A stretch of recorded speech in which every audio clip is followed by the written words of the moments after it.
Alors pour cette vidéo, ce que je vous invite à faire, c'est prendre une feuille et un stylo pour prendre des notes parce que ce qui va suivre, c'est des informations qui vont être très importantes et très cruciales pour le bon fonctionnement et la bonne compréhension du monde des crypto-monnaies, de l'écosystème des crypto-monnaies. Donc ce qui va suivre, c'est vraiment des choses que vous devez maîtriser et comprendre à tout prix pour éviter des potentielles erreurs que vous pourriez faire plus tard par ignorance. Donc on se retrouve dans la vidéo.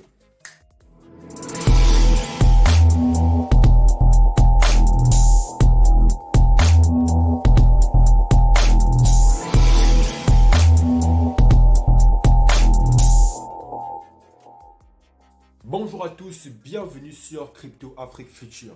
Sur cette chaîne YouTube, on parle de crypto-monnaies en Afrique et on explique à toute la communauté comment les crypto-monnaies fonctionnent de façon simple et pratique. Donc si la thématique t'intéresse, n'hésite pas à t'abonner à la chaîne et surtout active la cloche de notification pour être informé de toutes les prochaines vidéos qui paraîtront sur cette chaîne. Alors aujourd'hui, nous allons parler d'un sujet très intéressant qui sont les différents types de réseaux en crypto-monnaie. Vous avez certainement déjà entendu parler du BEP20, BEP2, ERC20, mais vous ne savez certainement pas ce que c'est. Et si vous le savez, peut-être que vous avez des points d'ombre par rapport à ces indicatifs-là. Mais dans cette vidéo, je vais vous expliquer concrètement c'est quoi tous ces réseaux-là, à quoi ils servent et comment est-ce qu'on peut les utiliser à notre avantage pour rentabiliser en crypto-monnaie et pour éviter les erreurs.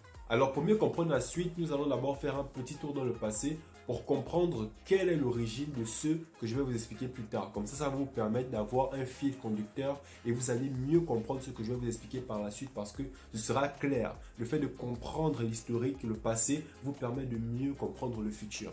Donc, on va y aller tout de suite. Alors, dans ma vidéo où j'explique ce que c'est que la crypto-monnaie, celle qui s'affiche juste là, cette vidéo-là, je vous explique que la crypto-monnaie, le Bitcoin, a été créé en 2009. Le but du Bitcoin, en fait, c'était de permettre aux gens d'avoir une alternative au système bancaire. Dans le sens où, lorsque vous effectuez une transaction, pour envoyer de l'argent à quelqu'un, vous êtes obligé de passer par un tiers de confiance. Donc, soit une banque, soit une agence d'envoi d'argent. Par exemple, si vous voulez envoyer de l'argent à quelqu'un à l'étranger, vous allez passer par Western Union. Si vous voulez envoyer de l'argent à quelqu'un, vous allez passer par un compte bancaire. Donc, il y a toujours un intermédiaire lorsqu'il s'agit de faire des transactions monétaires. Alors, le but en fait de la crypto-monnaie, c'était de permettre aux gens d'avoir une alternative à ce système-là pour permettre aux gens de faire des transactions de particulier à particulier sans qu'il n'y ait d'intermédiaire. Donc, on fait une transaction, par exemple, d'envoyer de l'argent d'un point A à un point B, il n'y a plus la banque au milieu. La transaction s'effectue juste de la personne qui envoie à la personne qui reçoit, en passant par ce que l'on appelle la blockchain. Et donc, le Bitcoin a été créé sur la base de la blockchain car c'est la blockchain qui permet d'effectuer une transaction de particulier à particulier sans intermédiaire. Et c'est ça le but de la blockchain Bitcoin. Maintenant, en 2013, le fondateur de la crypto-monnaie qu'on appelle Ethereum, c'est la deuxième plus grosse crypto-monnaie au monde. La première, c'est le Bitcoin. Donc, le fondateur d'Ethereum, qui s'appelle Vitalik Buterin, a décidé de partir, d'aller plus loin que le Bitcoin, d'aller plus loin dans la blockchain, de développer cette technologie-là pour permettre d'explorer plusieurs autres horizons. Donc, la blockchain Ethereum permet de faire des transactions de particulier à particulier, oui, mais elle permet également de créer des applications décentralisées. En fait, la blockchain, vous voyez, c'est un peu comme le web, comme Internet. On peut créer des applications web sur la blockchain. On peut également créer des applications sur la blockchain. Donc, du coup, il y a des projets qui se développent sur la blockchain. Et là, c'est l'innovation technologique qu'a apporté la blockchain Ethereum parce que la blockchain Ethereum ne permet pas simplement de faire des transactions de particulier à particulier, mais elle permet de créer ce qu'on appelle des smart contracts, des applications décentralisées et des tokens. Il faut bien comprendre qu'un token, ce n'est pas une crypto-monnaie, il faut faire la différence. Une crypto-monnaie, c'est un jeton numérique qui possède sa propre blockchain. Et un token, c'est un jeton numérique qui est développé sur la blockchain d'une crypto-monnaie. Donc, c'est très important de faire cette différence-là. Donc, des fois, vous avez des tokens, des crypto-monnaies. Vous pensez qu'un token, c'est une crypto-monnaie, mais alors qu'en fait, non, c'est un token. Donc, on va voir ça par la suite. Alors, comme je disais tantôt, un token peut être développé sur la blockchain d'une crypto-monnaie. Donc, sur la blockchain Ethereum, il y a eu la possibilité de créer des applications décentralisées, de créer des tokens, de faire en sorte que des projets se développent dessus.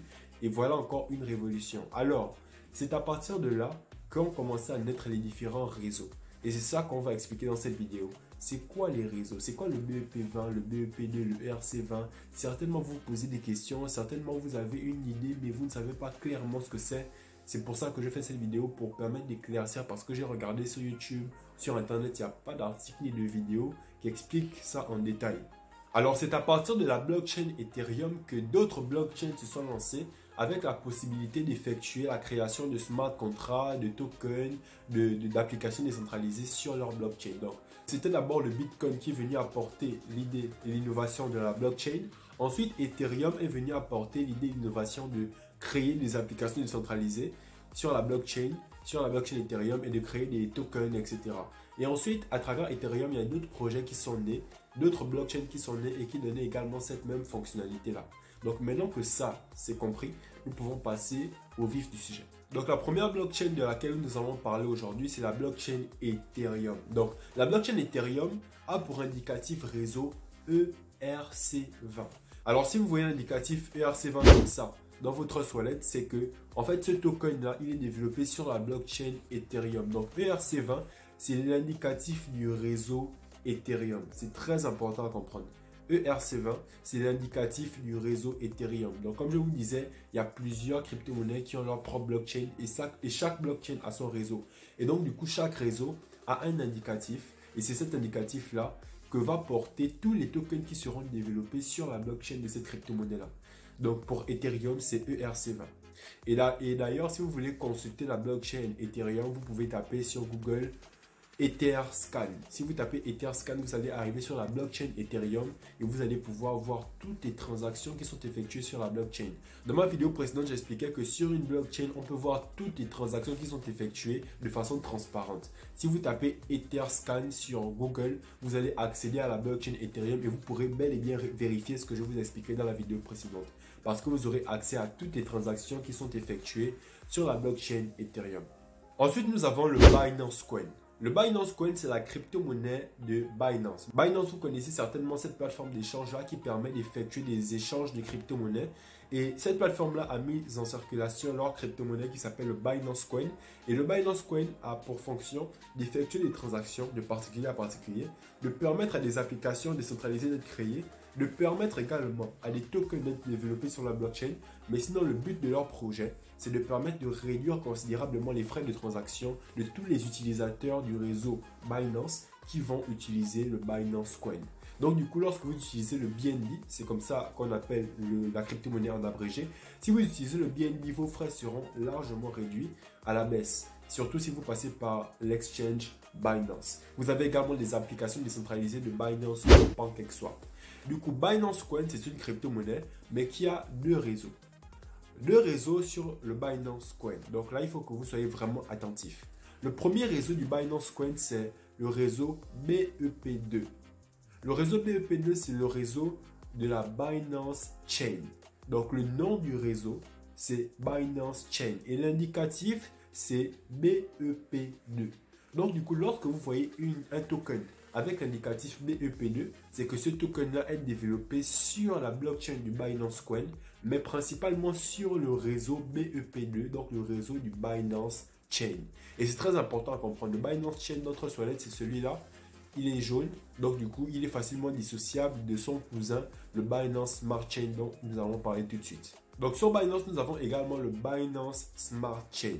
C'est le deuxième réseau du Binance Coin. Je précise encore. Le Binance Coin, c'est le nom de la crypto-monnaie. La crypto-monnaie, c'est le Binance Coin. Ensuite, cette crypto-monnaie-là a deux réseaux. Le premier réseau, c'est le Binance Chain. Et là, nous sommes au deuxième réseau, qui est le Binance Smart Chain. Vous pouvez dire la Binance Smart Chain. Donc, sur la Binance Smart Chain, l'indicatif du réseau, c'est BEP20.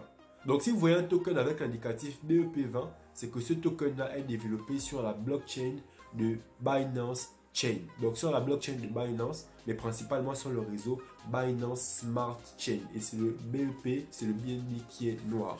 Donc, du coup, sur Binance, il y a deux réseaux. Je vais faire un récapitulatif. Le Binance Chain, donc BEP2, et le Binance Smart Chain, BEP20. Donc, c'est très important.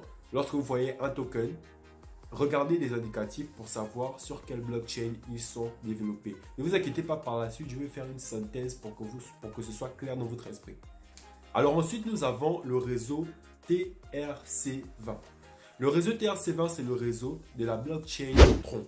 Tron, avant, c'était un token. Donc, il faut bien comprendre qu'un token, c'est un actif numérique qui est développé sur la blockchain d'une crypto-monnaie. Mais en fait, un token, c'est un projet. Et ce projet-là peut évoluer. Quand il évolue, les fondateurs du projet peuvent décider de créer leur propre blockchain par la suite. Et ça a été le cas pour Tron.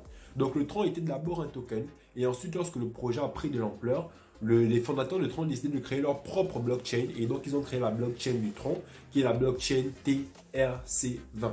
Donc on va dire la blockchain du Tron, mais le réseau et l'indicatif du réseau en fait c'est TRC20. Donc lorsque vous voyez un token avec l'indicatif TRC20, c'est que ce token est développé sur la blockchain Tron. Donc du coup en fait là, je vous ai fait comprendre que vous avez différents tokens et ces tokens là ont différents indicatifs du réseau. Et c'est en fonction de l'indicatif du réseau que vous allez savoir sur quelle blockchain, sur quel réseau ces tokens là sont développés. Donc vraiment vous devez les savoir par cœur. Voilà pourquoi je vous ai dit de noter. Donc là, je vous ai présenté les 4 principaux réseaux qui sont utilisés en Afrique. On a l'Ethereum, donc le réseau ERC20. Ensuite, on a le Binance Coin. Donc le Binance Coin, c'est la blockchain. Et ensuite, on a les différents réseaux. Le réseau Binance Chain et le Binance Smart Chain.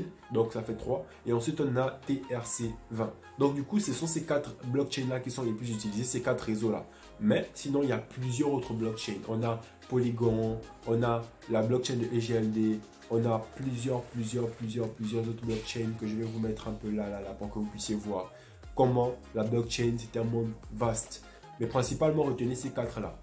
Et maintenant, je vais synthétiser tout ça parce qu'il y a beaucoup de paramètres à prendre en compte que vous devez comprendre absolument. Donc c'est à partir de là que la vidéo va devenir un peu technique. Donc concentrez-vous, mais je vais essayer de parler le plus simplement possible. Alors, comprenez bien que toutes les crypto-monnaies ont leur propre blockchain. Ça veut dire que toutes les crypto-monnaies sont présentes sur leur réseau. Donc, chaque crypto-monnaie est présente sur son réseau. L'Ethereum est présent sur son réseau, ERC20. Le Binance Coin est présent sur ces deux réseaux, Binance Chain et Binance Smart Chain. Le Tron est présent sur son réseau TRC20, tranquillement. Mais sachez également que, en fait, il y a l'équivalent de toutes les crypto-monnaies sur tous les différents réseaux. C'est-à-dire que vous avez de l'Ethereum sur son réseau ERC20, mais vous avez également de l'Ethereum sur son réseau Binance Chain, Binance Smart Chain, sur le réseau TRC20. Vous avez de l'Ethereum sur tous les réseaux. Donc du coup, vous avez également du Bitcoin sur tous les réseaux. Vous avez du Tron sur tous les réseaux. Vous avez toutes les crypto-monnaies et tous les tokens, leur équivalent sur les différents réseaux. Ça veut dire que si vous avez de l'Ethereum et qu'un jour on vous demande quel Ethereum voulez-vous, en fait c'est quand on vous demande quel réseau d'Ethereum voulez-vous. C'est-à-dire que vous avez l'Ethereum ERC20, l'Ethereum BEP20, l'Ethereum BEP2. Quel Ethereum voulez-vous? C'est ça qu'on vous demande. Donc du coup, il y a différents réseaux et il y a l'équivalent de toutes les crypto-monnaies sur tous les différents réseaux. Voilà pourquoi des fois, vous pouvez confondre des tokens et des coins. Parce que les indicatifs sont placés. Lorsque vous avez un token, ce token-là, vous allez regarder en haut à droite et vous allez en haut à gauche et vous allez voir que c'est écrit BEP20. C'est un token. Mais vous avez également une crypto-monnaie comme Ethereum et vous regardez en haut à gauche, c'est écrit par exemple BEP20. BEP20, c'est parce que ça c'est l'Ethereum qui est sur la blockchain BEP20. Mais ça ne veut pas dire que l'Ethereum c'est un token. Est-ce que vous voyez? Donc il faut faire la différence entre les blockchains et les tokens, entre les crypto-monnaies et les tokens. Parce que ce n'est pas parce qu'une crypto-monnaie est présente sur un autre réseau qu'elle est un token. Pas du tout. Il faut bien savoir que vous avez la possibilité de consulter toutes les blockchains. Si vous allez sur Google et que vous mettez le nom de la blockchain suivi de BScan. Par exemple, si vous voulez trouver la blockchain Ethereum, vous mettez Ethereum BScan. Vous allez voir la blockchain Ethereum et vous allez vérifier qu'Ethereum c'est bel et bien une crypto-monnaie parce qu'elle a sa propre blockchain. Donc peu importe la crypto-monnaie que vous avez, si vous voulez savoir si c'est un token ou si c'est une crypto-monnaie, allez-y sur Google, mettez le nom de la crypto-monnaie ou du token en question et mettez la suite BScan ou bien vous mettez Scan. Je crois que c'est Scan. Je vais vous écrire ça là. Donc, Scan vous permettra de savoir si vous avez affaire à un token ou une crypto-monnaie. Parce que lorsque vous allez rentrer dans l'interface, vous allez voir que soit ce sera le nom de la crypto-monnaie en question, ou alors si c'est un token, vous allez bel et bien voir le nom de l'indicatif du réseau sur lequel il est. Donc, si c'est Ethereum, ce sera ERC20, TRC20, ainsi de suite. Donc, du coup, voilà un peu, c'est quelque chose de très important à comprendre parce que je vais vous expliquer par la suite quelles sont les erreurs que vous pouvez faire si vous ne comprenez pas ce que je viens d'expliquer tout de suite. Alors, les erreurs que vous pouvez potentiellement faire si vous ne comprenez pas ce que j'ai expliqué tout de suite, c'est que vous avez par exemple de l'Ethereum BEP2. L'Ethereum BEP2, ce n'est pas l'Ethereum ERC20 parce que les réseaux sont différents. Quand je parle de réseau, imaginez un peu que vous avez une puce RTL et une puce Libertis. Vous ne pouvez pas envoyer de l'argent de RTL à Libertis parce que ce n'est pas le même réseau. Et c'est pareil sur les blockchains. vous ne pouvez pas envoyer de l'Ethereum BEP20 à l'Ethereum BEP2 parce que ce n'est pas la même blockchain. Donc du coup, il y aura une confusion parce qu'il faut que les réseaux soient les mêmes pour que la transaction puisse être effectuée.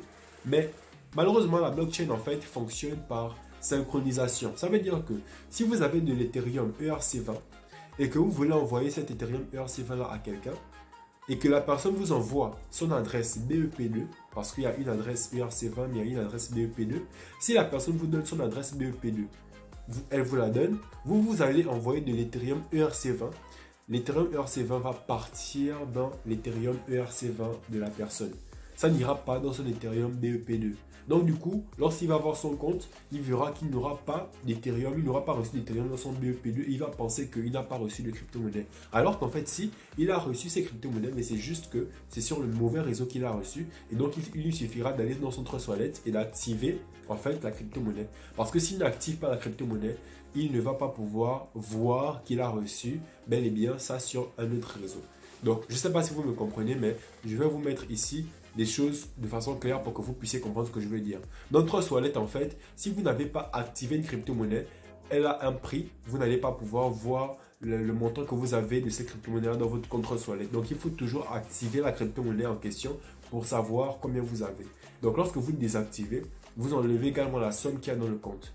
Et donc, du coup, lorsque vous voulez savoir si vous avez reçu une crypto-monnaie sur tel ou tel réseau, prenez le temps de réactiver, d'aller chercher les différents réseaux que vous avez dans votre compte.